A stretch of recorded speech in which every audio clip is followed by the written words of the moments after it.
So Zika was first discovered in 1947, actually in a rhesus monkey, and it's essentially belongs to a class of viruses called flaviviruses. And this particular category of viruses is spread by Aedes aegypti mosquitoes, although not only Aedes aegypti, we now know that other forms of mosquitoes like Culex can also spread them. It's risen to prominence in the last couple of years because there has been a fairly large outbreak, mostly starting in the Pacific and then also in Brazil and the rest of South America, where people are concerned because there are a lot of children being born with shrunken skulls and brains, a condition known as microcephaly that is commonly associated with Zika. Now, Zika has been in India in the past. In fact, Zika was probably here about 30 or 40 years ago, but not in this current manifestation.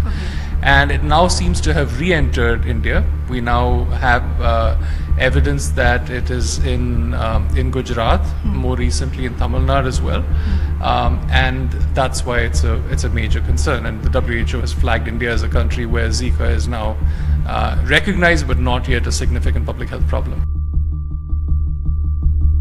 So you always want to catch these cases when it's still the tip of the iceberg. So imagine if we had caught HIV when the very first person in India had HIV, then you get to prevent everything that happened afterwards.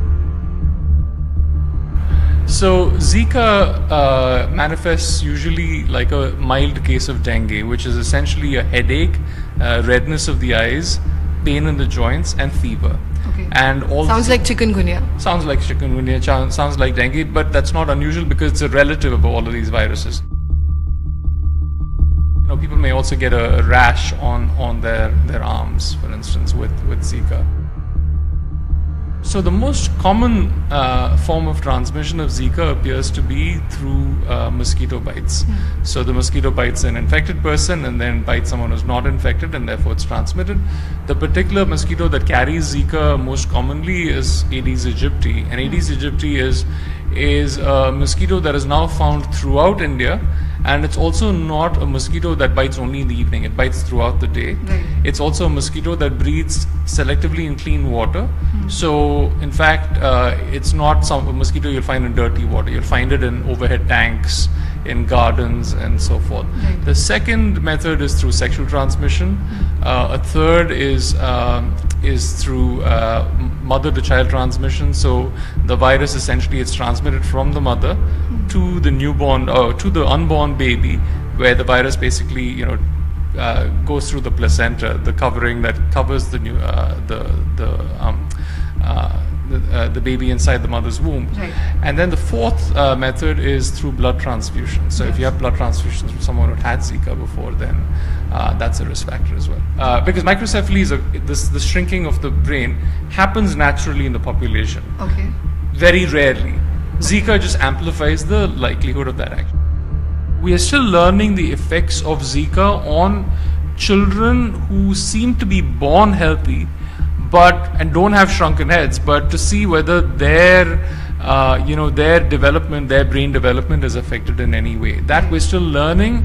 There seems to be evidence that it is affected, and we'll have to find out more. Before anyone gets seriously worried about this, just to remind you that there is a plus and a minus side. The plus side is that this is not a very common occurrence, and pregnant women are not necessarily at greater risk for Zika than other people are. And in most cases, Zika is not something to be worried about. Zika is something which will just come and go, and so it's not something that people should be terrified about. It's not like Ebola or something which kills 1/3 of the people that it's infected by. See, not everything is within the control of the government of India. The government of India can do the research to show that the Zika is there. They've certainly done that in these couple of places. Okay. But at the end of the day, public health is the responsible of towns, municipalities, of state governments, and health is a state subject primarily. The fact that we have an out-of-control dengue problem where previously, just 10 years ago, the dengue season used to be 2 months a year. Now it's 6 months a year.